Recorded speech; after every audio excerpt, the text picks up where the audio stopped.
Bom dia, amada igreja. Bom dia, irmãs, irmãos. Vamos assentar, vamos iniciar nossa aula. Com alegria estamos de volta aqui em casa, né? Na nossa casa, desfrutando dessa comunhão.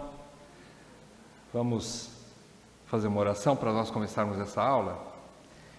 Ó Deus, nós agradecemos, Senhor, pelo privilégio, pela honra de podermos estar aqui com os nossos amados irmãos, os notáveis da Tua família, e podemos aprender juntos da Tua palavra. Para isso, suplicamos que o Teu Espírito Santo nos guie, pois sem Ele nada podemos, Pai. Ajuda-nos, Senhor, a entendermos a Tua vontade para a igreja nesses momentos de dificuldades, em um mundo de trevas, onde a verdade é tão escassa. Ajuda-nos, Senhor, a sermos luz e sal neste mundo. Que esses ensinos, Senhor, possam estar nos tornando vibrantes, novamente renovados, avivados pela Tua palavra. Assim pedimos em nome de Jesus. Amém, Pai. Amém. Irmãos, como eu já havia dito na aula anterior, quando nós demos uma parada no assunto que nós estávamos tratando sobre antropologia bíblica, eu creio que o Espírito nos levou então a entendermos que existe um assunto, não que o outro não fosse importante, mas um assunto um pouco mais urgente, que é uma preparação para que nós tivéssemos realmente um renovo e um entendimento, um renovo interno dentro de nós, dentro da nossa igreja, e também entendermos o que acontece lá fora, o que está acontecendo lá fora. E confesso para os irmãos que essa conferência foi realmente importantíssima para a gente compreender ainda mais sobre esse ponto, e tratando do caso do pastorado, como isso deve funcionar dentro de uma igreja verdadeiramente bíblica, né? Então, nós vamos falar hoje sobre as marcas de uma igreja cheia do Espírito Santo. Nós já vimos na mensagem anterior sobre o problema do rancor e como nós devemos tratar esse tipo de situação dentro da igreja, dentro da comunidade. Vimos ali, falando de Gálatas, Paulo mostrando a importância de haver perdão, de haver tolerância e de haver uma disposição em perdoar e pedir perdão também, né? Então esse foi o assunto anterior. Agora vamos ver as marcas de uma igreja cheia do Espírito Santo. Abra comigo em Atos, capítulo 2, eu quero ler esse texto. Atos 2, de 42 a 47. O texto diz assim: E perseveravam na doutrina dos apóstolos e na comunhão, no partir do pão e nas orações. Em cada alma havia temor, e muitos prodígios e sinais eram feitos por intermédio dos apóstolos. Todos os que creram estavam juntos e tinham tudo em comum. Vendiam as suas propriedades e bens, distribuindo o produto entre todos, à medida que alguém tinha necessidade. Diariamente perseveravam unânimes no templo, partiam pão de casa em casa e tomavam as suas refeições com alegria e singeleza de coração, louvando a Deus e contando com a simpatia de todo o povo. Enquanto isso, acrescentava-lhes o Senhor, dia a dia, os que iam sendo salvos. O que eu queria deixar de pano de fundo, além da introdução que vem daqui a pouco? Irmãos, diante da atual situação, como eu já disse, a atual situação da humanidade, diante dessa atual situação da humanidade, a igreja tem se destacado cada vez mais como o último refúgio para as almas cansadas e sobrecarregadas. Ela sempre foi, mas agora está se acentuando essa situação, por conta de um sistema falido, política, religião, economia, que já não tem mais, não traz esperança para a população, não concede nada de bom para a população. E Deus assim o quis, que a igreja sim fosse o último refúgio para as almas cansadas e sobrecarregadas. Segundo parágrafo, nunca houve em toda a história da humanidade um período em que as pessoas ou as almas, você pode colocar as almas dessas pessoas, se sentissem tão desnorteadas, alheias à verdade, sem luz, sem esperança de dias melhores. Se não há luz, se não há expectativa, não há esperança. Se não há verdade, não há esperança. E quem é o baluarte e protetora da verdade? A igreja. A igreja é o baluarte da verdade. Daí então, concluindo, a importância de nos fortalecermos, cortarmos as arestas onde necessário for. O que eu quero dizer com isso? Nós não somos perfeitos e nós não temos expectativa de termos uma comunidade perfeita, porque todos nós somos imperfeitos. Mas tudo o que for possível mudar, ser transformado para melhor, é necessário que seja feito. Esta é a hora disso. Cortarmos essas arestas para acolhermos todos quantos Deus nosso Pai nos der, porque Ele vai nos dar. Ele vai nos dar. Não sei quando e nem como, mas Deus nos trará almas sedentas, cansadas e sobrecarregadas. O que faremos com elas? Como introdução, então, nesse texto de Atos, entendamos o seguinte, antes de começar a ver cada uma das marcas. A igreja primitiva, como é conhecida esta comunidade dos primeiros cristãos, nos ensina algumas marcas que não se limitaram apenas a este primeiro grupo de discípulos. Essas marcas são marcas de uma igreja hoje também. São marcas que Deus assim quer que nós também tenhamos no século 21. Então não se limita àquela igreja primitiva lá de Atos, que nós vamos ler agora, vamos estudar. Outra coisa importante é entender que Atos dos Apóstolos, a narrativa de Lucas, narra a fundação da igreja cristã, e Deus operou muitas vezes de forma sobrenatural, com um objetivo: confirmar a palavra dos seus apóstolos. Ele fez milagres, prodígios, sinais, milagres, que esses milagres, como eu termino ali a frase, não ocorrem mais com este objetivo nos dias atuais. Eu não quero dizer que eu sou sensacionista no sentido de que Deus não fará mais milagres. Ele pode fazer um milagre, sabia? Ele pode curar, por exemplo, nosso irmão Marco Aurélio sem ele fazer uma cirurgia. Vocês creem nisso? Eu creio. Se ele quiser. Se houver um propósito, mexer conosco, nos ensinar algo maravilhoso. Ele pode fazer isso na vida do Marcos, em qualquer um de nós. Mas não mais com o objetivo de dizer que a sua palavra é inerrante, fiel e ela é a verdade autoritativa. Não, isso já foi feito lá no livro de Atos, no período apostólico. Morreram os apóstolos, encerrou-se a doutrina apostólica, consequentemente Deus não precisa mais provar nada para ninguém através de milagres, que a sua palavra é a verdade. Não, ele não precisa. Mas ele pode de alguma maneira mexer, fazer um milagre para mexer com o seu povo. Ele pode. Algumas dessas marcas legítimas para os nossos dias podem não ocorrer literalmente conforme a narrativa de Lucas. Pode ser que não ocorra nessa mesma ordem, como nós vamos estudar daqui a pouco, ou não ocorra tudo de uma vez, ou algumas nem ocorram no nosso meio. Nós não sabemos. Deus é o Deus da igreja, Ele é Senhor da igreja, Ele está trabalhando em sua igreja, e Ele pode ou não fazer algumas coisas aqui. Agora, algumas marcas fundamentais básicas Ele fará. É o que nós vamos ver daqui a pouco. Algumas delas são fundamentos da igreja. E é o que nós chamamos dentro da nossa liturgia, dentro do culto, quando nós adoramos, são os elementos de culto. Esses elementos de culto não pode faltar. As circunstâncias do culto podem mudar. Que tipo? Horário de culto. A maneira de... tem que cantar primeiro, depois orar e depois pregar. Se não for assim, a igreja não é bíblica. Não! Isso pode mudar, pode pregar primeiro, pode orar depois e depois cantar. Pode ter um dia que vai ter oração e pregação e não ter cântico.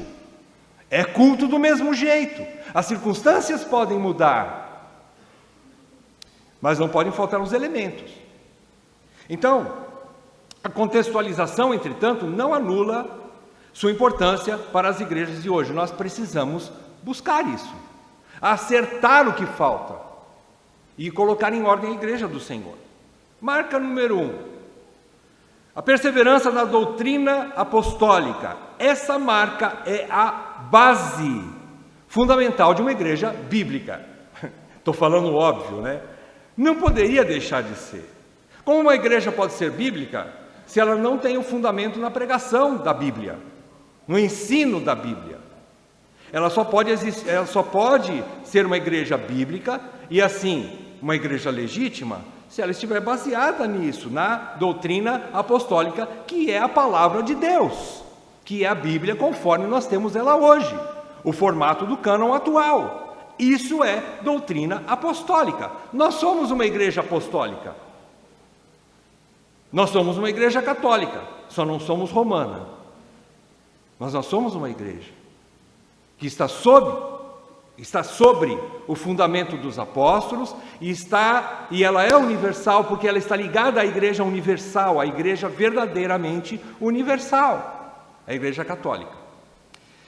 Então a igreja nasceu com o derramamento do Espírito Santo e com a pregação cristocêntrica. Você vê isso nesse comecinho que nós não vamos estudar, mas por causa da pregação de Pedro e primeiramente do derramar do Espírito Santo, o dia do Pentecostes, é que a igreja nasceu.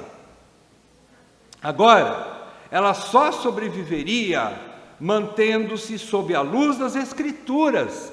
Ela não só nasceu das Escrituras, mas ela mantém-se viva pelas Escrituras. A igreja foi gerada pela pregação da palavra de Deus e sobreviverá alimentando-se dela. A igreja vive por causa da pregação da palavra de Deus. Dizer então que não há necessidade de se aprofundar no estudo das Escrituras para ensinar a membresia é antibíblico, é diabólico e destrutivo para a igreja. Comunidades que não creem na importância de aprofundamento no estudo bíblico e teológico está fadada à morte. Essas igrejas morrerão. Eu não estou fazendo profecia, a Bíblia fala que sim, porque o Senhor diz que passará tudo, mas a minha palavra não passará. E a igreja permanece viva por causa da palavra que permanece viva até o fim. Só por causa disso ela permanece viva. Então é importante nós termos esse conceito, não só os líderes se aprofundarem em conhecimento teológico, estudo, mergulharem em estudo para poder ter conteúdo, alimento bom, alimento saudável, nutritivo para passar para a membresia, mas também a membresia se aprofundar nisso. Também ter interesse em estudar a palavra de Deus em casa, se alimentar da palavra de Deus. O crente não vive somente de pão, mas de tudo que procede da boca de Deus. Por fim, o culto, eu quero deixar essa lembrança para a igreja, o culto geral, que nós vamos ter daqui a pouco. Vocês sabem qual é o nosso culto geral? Quando é feito o nosso culto geral? Aos domingos, a partir das 9h30, não é isso? Pelo menos até aqui, não sei no próximo domingo se Deus assim manterá. Mas este é o culto geral. O culto geral é o principal momento de exposição, explicação e aplicação da palavra, mas não é o único. Nós temos aprendizado nas reuniões de homens, nas reuniões de mulheres, nas reuniões de jovens, nas reuniões de crianças, nas reuniões de adolescentes, nesta EBD e em outros momentos que Deus assim nos levar, no discipulado que está sendo feito. Nós temos todos esses momentos de aprendizado que complementam aquilo que nós aprendemos no culto. O culto é um momento ímpar de adoração e aprendizado, sim, é o principal. Você sabia que a sua frequência nas reuniões aqui da igreja é contada apenas pela sua presença no culto geral? Não é contada se você participa das reuniões de homens e mulheres, ou de jovens, ou até mesmo na EBD. A contagem é feita se você está participando do culto geral ou não, para que a gente tenha, os presbíteros tenham noção da sua frequência, para te ajudar, te exortar e pastorear a sua alma, para que você se faça presente. Então esse é o momento principal, onde nós temos um alimento robusto, precisamos ter um alimento robusto que vai nos fazer a diferença em nossas vidas, não é? Mas não é o único, como eu disse, todos complementam, todas as nossas atividades aqui ou nas casas dos irmãos, nos complementam a nível de alimento espiritual. Segunda marca, a perseverança na oração. Foi enquanto os primeiros 120 cristãos oravam, aguardando a promessa do Espírito Santo, que tudo começou. Leia comigo em Atos 1, 12 a 15. Lucas narra o seguinte, ele relata aqui. Então voltaram para Jerusalém, do monte chamado Olival, que dista daquela cidade tanto como a jornada de um sábado. Quando ali entraram, subiram para o cenáculo onde se reuniram Pedro, João, Tiago, André, Filipe, Tomé, Bartolomeu, Mateus, Tiago, filho de Alfeu, Simão, o Zelote e Judas, filho de Tiago. Todos esses perseveravam unânimes em oração, com as mulheres, com Maria, mãe de Jesus, e com os irmãos dele. Naqueles dias levantou-se Pedro no meio dos irmãos, só para registrar agora. Ora, compunha-se a assembleia de umas 120 pessoas. Ali estava o embrião da igreja. Ali começou a primeira reunião da igreja. Ali já era a igreja reunida. Enquanto aguardava a descida do Espírito Santo, a promessa de Jesus, que viria o Espírito para lhes capacitar a serem testemunhas do Senhor, começando em Jerusalém, Jerusalém, Judéia, Samaria, até os confins da terra, eles estavam aguardando ali, mas eles não aguardaram parados de braços cruzados. O que eles faziam? Oravam. Eles estavam em oração. Então a oração é um fundamento da igreja. Primeira, palavra, doutrina apostólica. Segunda, oração. A oração foi ensinada por Cristo como alicerce da vida de relacionamento com Deus. Ele mostrou isso e ele falou sobre isso. Vigiai e orai. Ele ensinou isso e fez isso para que nós também, olhando para ele, pudéssemos também imitá-lo. Nessa importante missão de orar e ter comunhão com Deus, pessoal, particular, eu com Deus. E também constitui a força da vida comunitária. Uma igreja que não ora, também enfraquece. Ela se torna fraca e infrutífera. A oração deve ser praticada sem cessar, em secreto, em família, com toda a igreja e pelos líderes. Por motivo de gratidão, pedir socorro e livramento, e pedir direção. Inúmeras coisas você pode fazer. Eu fiz algum resumo aqui, você pode encaixar mais coisas importantes para uma oração. Por que você ora? Então a oração é a vida da igreja, por assim dizer. É onde nós respiramos. Se a palavra é o alimento, a oração é o ar que a igreja respira e sobrevive. E tem forças para continuar mais a sua carreira caminhando, porque ela respira, ela precisa desse ar. Ela precisa do oxigênio para sobreviver. E é a oração. A prática da oração demonstra humildade e dependência de Deus e lhe confere glória e honra. Por isso, Deus ama uma igreja que ora. Demonstra essa necessidade dele, essa intimidade com ele, essa dependência dele. E por isso o glorifica, o exalta, como aquele que supre a igreja, aquele que socorre a igreja, aquele que alegra a igreja, que consola a igreja. E a oração é o veículo que ele usa para isso. E nós precisamos aprender a orar, dar valor às reuniões de oração, orar em casa, orar com seus filhos, com sua esposa, com seu marido, com os seus pais, orar com os doentes, orar com aqueles que sofrem, orar em grupo, como comunidade, nas reuniões de oração também. A importância da nossa reunião de oração. Terceira marca, perseverança na prática dos sacramentos. O partir do pão que você vê aí, volta lá no capítulo 2, versículo 42, você vê ali que eles perseveravam em uma coisa chamada partir do pão, certo? Doutrina, comunhão e partir do pão. Terceira marca ali que está no versículo 42. Esse partir do pão mencionado nesse versículo não se refere à generosidade em dividir o sustento. Não é repartir a comida que você tem em casa com algum irmão necessitado, mas é a ceia do Senhor. A importância de uma igreja verdadeira é manter-se fiel aos sacramentos. Os dois únicos sacramentos que as igrejas bíblicas reformadas reconhecem são o batismo e a ceia do Senhor, ou a Santa Ceia. São só dois sacramentos, ou ordenanças, tanto faz. O batismo refere-se então à expressão externa da fé que habita no coração ou no interior do novo convertido. Vejam comigo Mateus 28:19. Mateus 28:19, você vai perceber que é um mandato, é uma ordem de Jesus. Ele deixou uma ordem mesmo. Ele diz assim: ide, portanto, fazei discípulos de todas as nações, batizando-os em nome do Pai, do Filho e do Espírito Santo.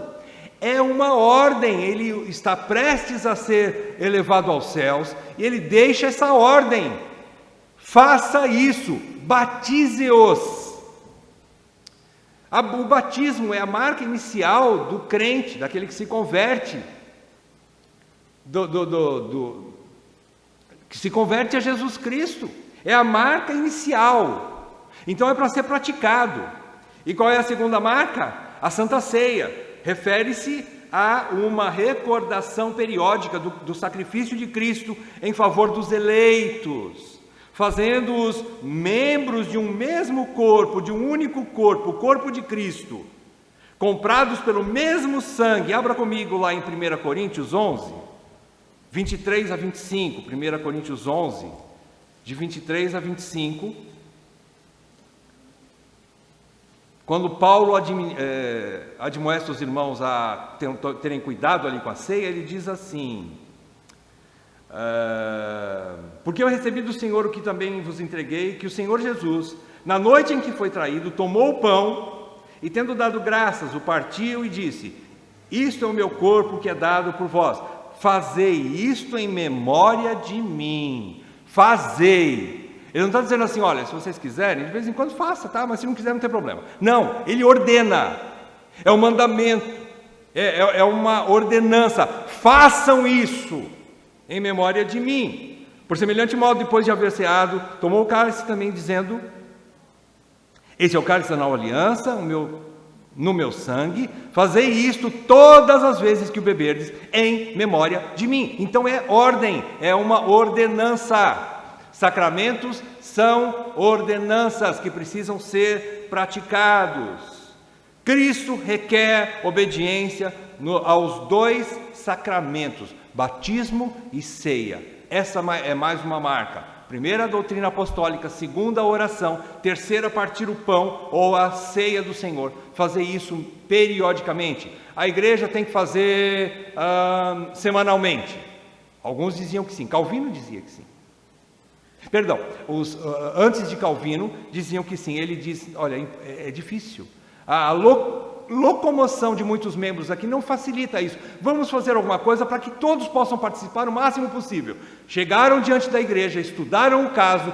Tem pessoas que trabalham todos os fins de semana, então não dá para vir. Tem gente que vai estar disponível só na quarta-feira. Eles fizeram um estudo e viram o melhor para a igreja. Abraçou todo mundo? Não. Mas fez o melhor para a maioria. Fez o melhor para a maioria. E na época de Calvino estabeleceram: faremos uma vez por mês. Calvino e sua igreja estabeleceu a ceia mensalmente. Outros fazem lá, como Augusto Nicodemos disse, quando ele morou na Holanda, como missionário ali um período, havia ceia semestralmente. Então não é uma igreja bíblica. Quem disse? Quem disse? Eles estão obedecendo. No contexto lá na Holanda, na cidade onde eles moravam, era impossível fazer mensalmente. Era impossível por motivos locais, particulares ali, daquele contexto daquela cidade na Holanda. Era impossível fazer mensalmente. Os pastores daquela igreja decidiram fazer semestralmente. Era a maneira de abranger mais membros possível, ser mais efetiva e ser mais participativa possível. semestralmente, mas é para ser feito, porque Cristo requer essa obediência aos 2 sacramentos. Quarta marca da igreja, perseverança na comunhão. A comunhão aqui vem do grego koinonia, que é derivado de um termo chamado, koinoneo, que significa compartilhar, associar-se, participar, tornar-se cúmplice, ser comum. Comunhão é ser comum. A ideia aqui é identificar-se com os irmãos da comunidade a ponto de sentir os seus sentimentos, de sentir no seu coração o que está no coração do outro, essa proximidade. Mas tem um objetivo. Qual era o objetivo? Com o objetivo maior de servi-los espiritualmente, emocionalmente e materialmente. O objetivo não é ficar perto e conversar muito com aquelas pessoas para depois sair fofocando da vida deles para os outros. O objetivo era conhecer o irmão, se fazer conhecido do irmão, para se tornar base para ele, se tornar alicerce para o outro, sustento para o outro, e ele para mim. Esse era o objetivo da comunhão. Semelhante, nós vamos estudar isso em 1 João, se Deus permitir, na próxima aula, e nós vamos ver que comunhão é tão profunda, que ela é quase o mesmo termo de tornar-se os 2 uma só carne. Onde você lê isso? Quando Deus ensina para marido e esposa. A maior comunhão que existe hoje é entre marido e esposa, onde os 2 tornam-se uma só carne. E o termo comunhão aqui é o segundo maior que existe na Bíblia. É quase tão grande quanto esse grande mistério, marido e mulher. Cristo e a igreja, e um segundo mistério, marido e esposa. É quase igual. Então, havia um desapego dos bens, mas apego às pessoas. Por isso o Evangelho precisa transformar e me salvar. Não somente salvar a minha alma, vivificar o meu espírito, mas também converter o meu bolso, para que eu possa ser útil e não medir esforços para servir. E era assim que eles viviam. Os irmãos se visitavam regularmente e se faziam conhecidos uns aos outros. Dividiam seu sustento com os necessitados, buscavam alegrar-se, refrigerar o coração de todos. Aqui entra também o partir do pão, que você vê lá no versículo 44, ele diz que eles estavam sempre juntos e tinham tudo em comum, vendiam as suas propriedades, versículo 45, né? E bens, distribuindo o produto entre todos, né? À medida que havia necessidade, e depois diariamente perseveravam unânimes no templo. Aqui ele fala de culto, mas depois na sequência diz, partiam o pão de casa em casa. Vejam, esse partir o pão aqui é dividir mesmo o alimento, as necessidades, né? E tomavam as suas refeições com alegria e singeleza de coração. Se havia alguém amargurado por algum motivo ali, talvez uma perda familiar, uma perda de um emprego, uma situação financeira difícil, enfim, uma alma amargurada, uma alma triste, outros chegavam e davam assessoria. Eles se faziam presentes, eles apoiavam, eles estavam ali juntos para tentar alegrar aquela alma. Era uma maneira de dar uma injeção de ânimo àquele que está de pé, fortaleça aquele que está um pouco mais enfraquecido. E assim eles repartiam não só materialmente os seus bens, não só espiritualmente a palavra de Deus, mas também as suas emoções. Eles eram bálsamo uns para os outros. E nós precisamos reaprender isso. Por que esse texto de Atos ficou aqui na palavra? Porque agora a ICCG vai aprender com tudo isso aqui, vai cortar todas as arestas, vai ficar ótima, vai ter um avivamento, né? E a igreja vai ficar forte e nunca mais vão ter que estudar isso aqui. Não. Daqui a um tempo, o sistema vai nos esfriar, nossos corações vão se esfriar, e nós vamos precisar voltar a esse texto aqui, estudar de novo e pedir a Deus, Senhor, aviva-nos, segundo a Tua palavra. Nós vamos precisar disso. Por isso está registrado aqui. Não desanime da sua igreja, se ela hoje não está desse jeito aqui. Por quê? Porque por causa disso que está escrito aqui, e da palavra ministrada, ela pode ser reavivada. Eu creio nisso. Isso nós vamos ver com mais detalhes na próxima lição. Perseverança no congregar, vamos correr um pouquinho. A constância dos primeiros cristãos no templo para adorar a Deus, tanto demonstra o conhecimento correto desse Deus, como também uma paixão inabalável pelo Deus que os salvara. O Deus que salvou esse povo. Eles tinham paixão por esse Deus, e por causa dessa paixão, eles se esforçavam. Vejam o que ele diz no versículo 46, diariamente perseveravam unânimes no templo, todo dia tinha culto, todo dia tinha reunião na igreja, de culto, de adoração, de gratidão, e eles tinham essa perseverança. Por que perseverança? Porque não é fácil, nunca foi, e nunca será. Nada nesse mundo facilita as coisas para o crente adorar, nada.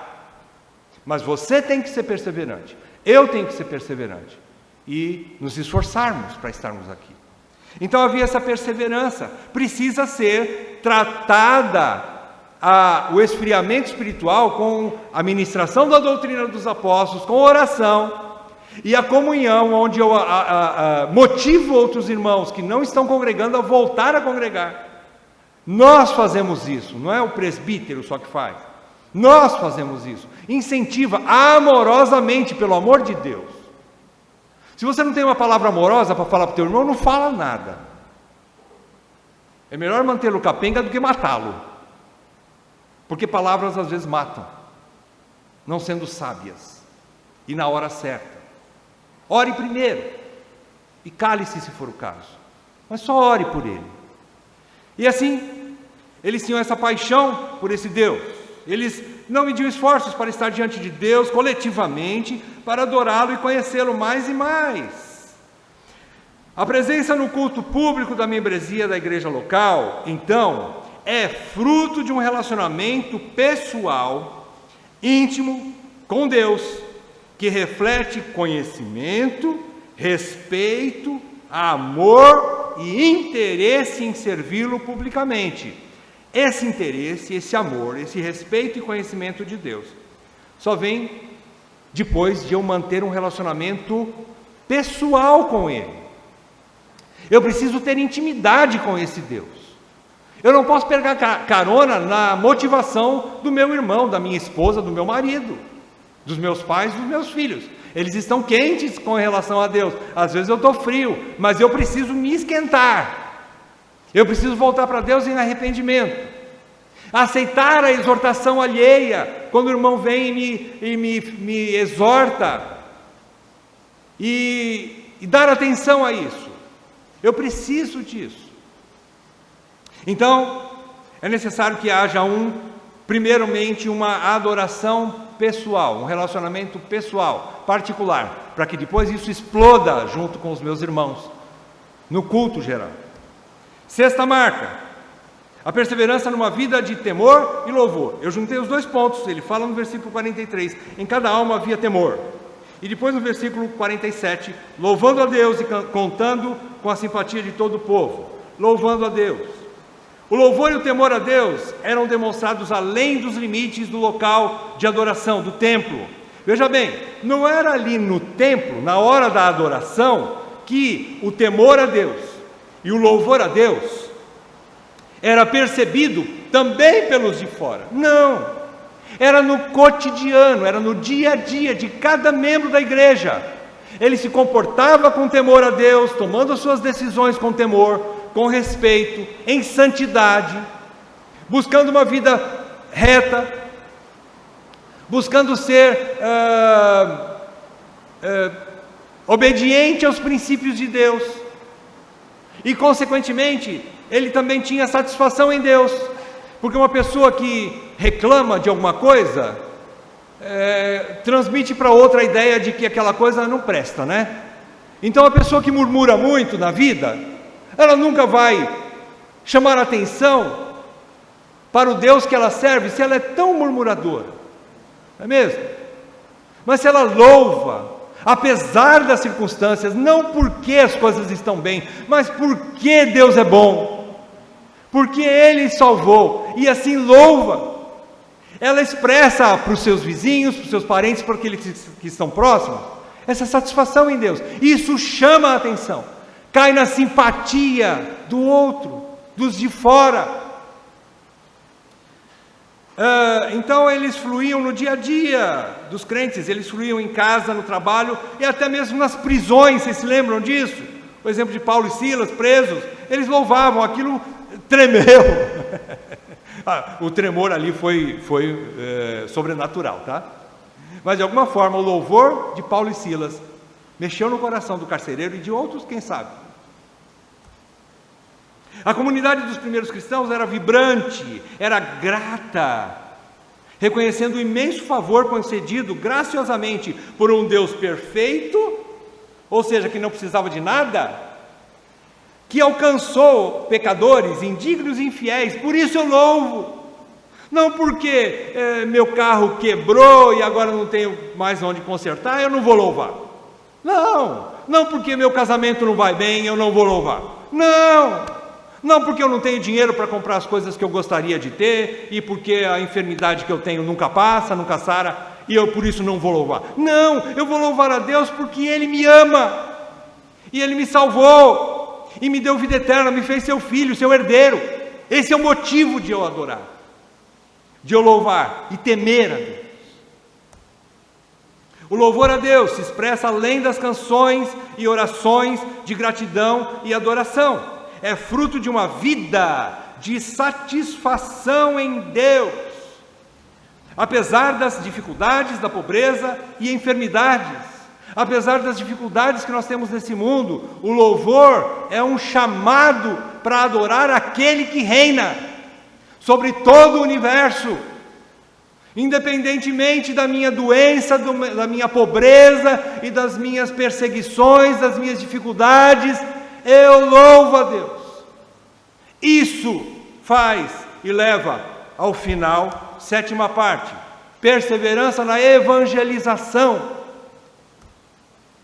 A comunidade primitiva demonstrava amor e cuidados para com os de dentro, é verdade, vimos na comunhão e no partir do pão, no sentido de repartir e atender às necessidades do povo, mas não deixava de olhar para fora de suas fronteiras. Ela se interessava por outras vidas, porque isso é um mandato do seu mestre. Jesus disse: ide e pregai o evangelho para os de fora também.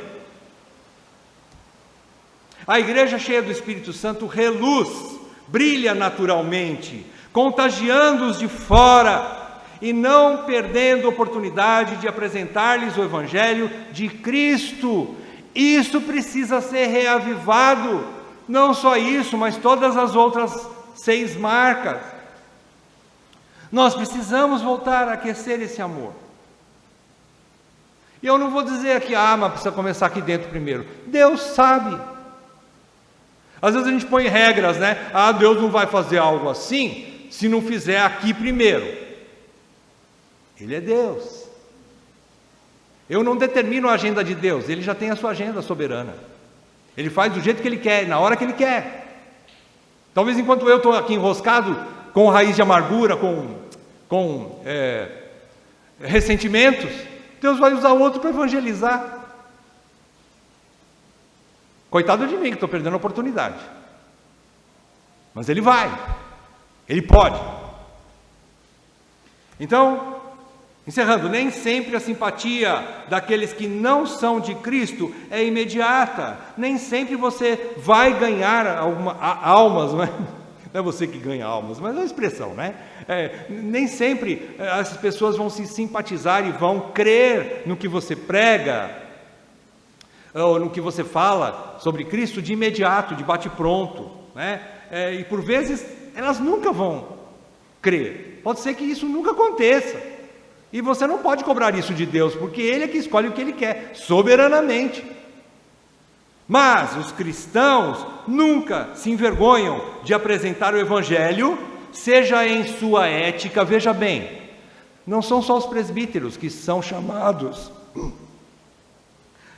a serem irrepreensíveis. Você também, meu irmão e minha irmã. Os presbíteros são modelo para mostrar o caminho. É possível, porque eu sou imitador de Cristo. Mas você é imitador desses homens que Deus está levantando para serem irrepreensíveis. Irrepreensíveis não significa perfeito, mas lutando o máximo que ele pode para ser perfeito, como o seu mestre é perfeito, santo, como Deus é santo. E você, irmão e irmã, tem a obrigação de se manter no caminho da retidão também, e apresentar o Evangelho em sua ética, não só em palavras, como eu disse aqui na última frase, vivendo o Evangelho, sendo santo, se afastando do pecado, se apegando a Deus, a sua palavra, a igreja.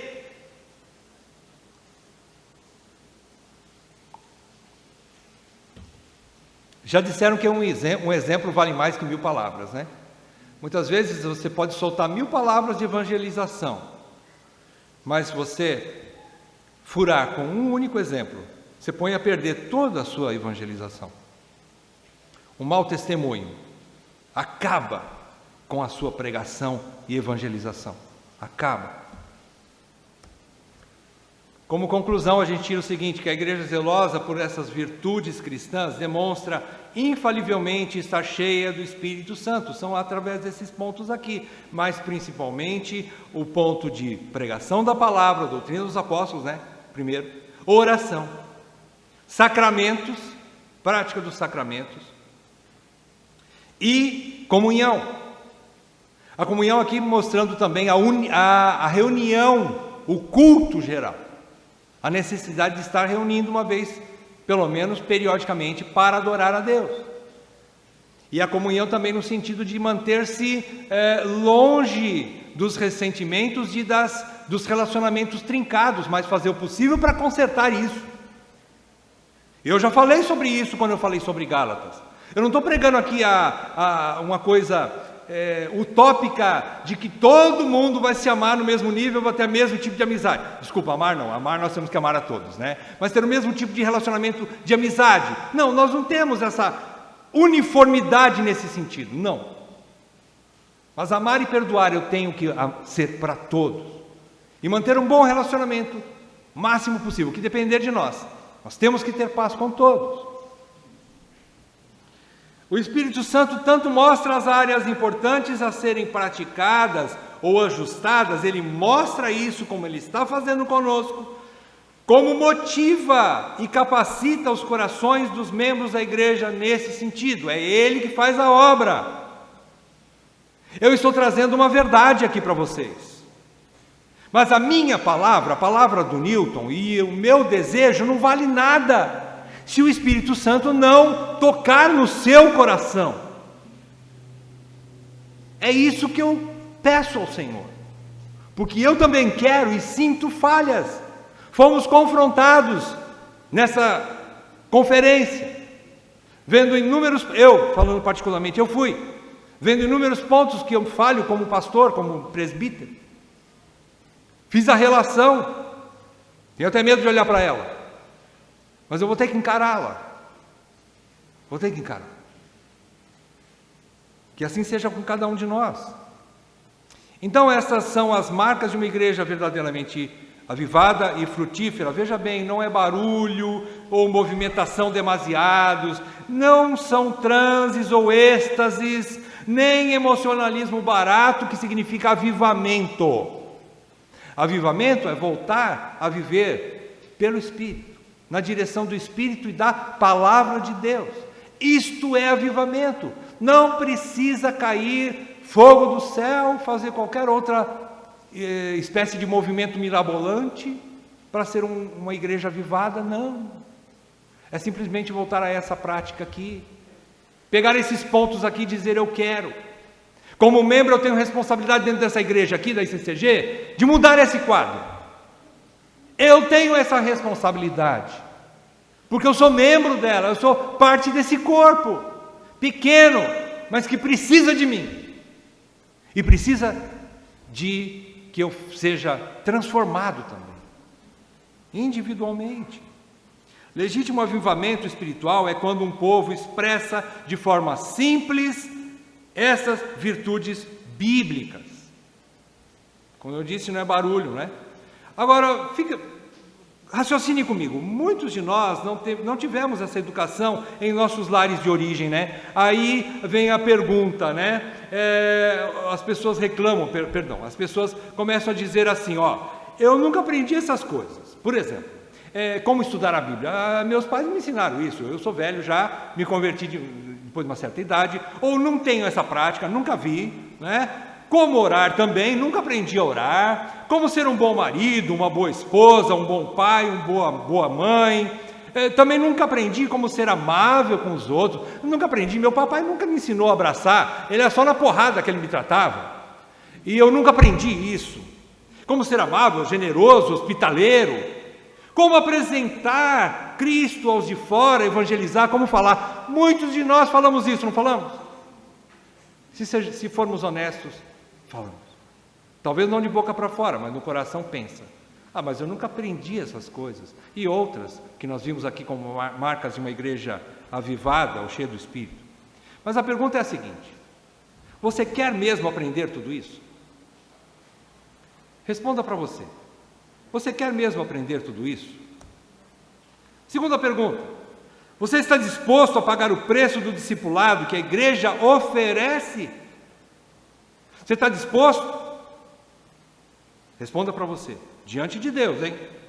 Diante de Deus, tenha temor. Última pergunta. Você tem um coração humilde o suficiente para ser um aprendiz de uma vida santa e espiritualmente frutífera? Você quer isso para você? Você tem essa humildade? A igreja cheia do Espírito Santo também educa. Eu creio que a ICCG está andando no caminho da educação.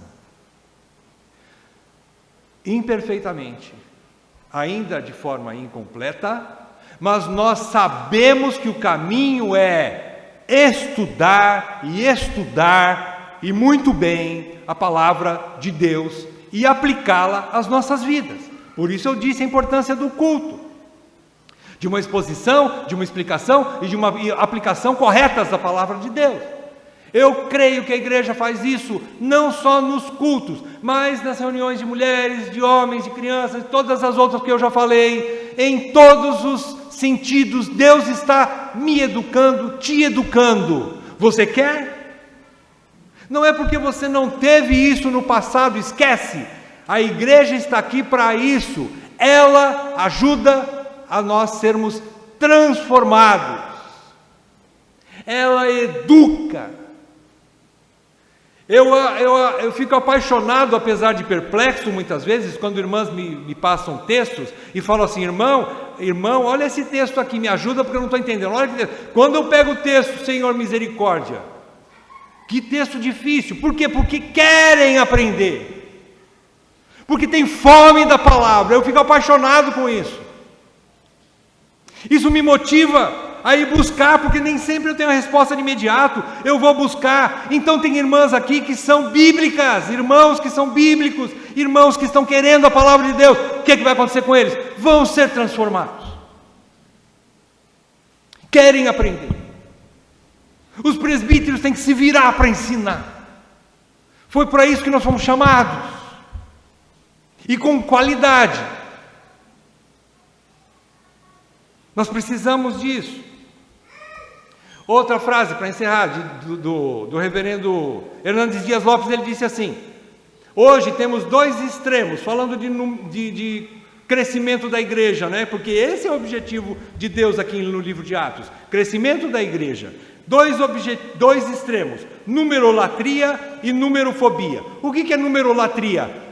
É adoração a números, é querer que a igreja cresça de qualquer jeito. Números, precisa de gente dentro da igreja, encher. Isso é numerolatria, esse não é o alvo. E numerofobia? Não, nós precisamos pregar a palavra, nós não queremos crescimento da igreja. Não precisa crescer numericamente. Nós não precisamos de membros novos. Não. também é o outro lado, imagina. Deus quer que a igreja cresça. O que aconteceu na sequência, no versículo 47 que nós lemos? Acrescentava-lhes o Senhor dia a dia os que iam sendo salvos. Há crescimento numérico, sim. Pessoas que vão sendo salvas, pessoas que vão querendo o alimento mais sólido, porque a igreja tem para oferecer, a igreja tem ambiente para isso, e por isso eles vêm para cá. Então, precisamos entender que qualidade gera quantidade. No reino de Deus, nós precisamos das duas coisas: crentes verdadeiros, que são salvos pelo verdadeiro evangelho, que ouvem a verdadeira pregação da palavra. Então isso é qualidade, mas que vai gerar quantidade. E eu creio que Deus está fazendo isso no nosso pequeno rebanho, para a glória dele, não nossa, mas para a glória dele. Deus está assim operando através do nosso pequeno rebanho. Que Deus tenha misericórdia e mantenha isso em nossos corações. Vamos orar? Senhor, obrigado pela Tua palavra, e que ela seja realmente espada de dois gumes, que fira o meu coração e dos meus ouvintes, para que todos tenhamos um coração aquecido pela Tua palavra, para que nós possamos abraçar esses princípios, essas marcas da igreja verdadeira, e nós possamos buscar meios através do qual eles possam ser reais em nossa comunidade. Ajuda-nos, Senhor, a sermos uma igreja vibrante, uma igreja que brilha, uma igreja que ama, que perdoa e que acolhe. Ajuda-nos, Senhor, eu te peço, em nome de Jesus. Amém, Pai.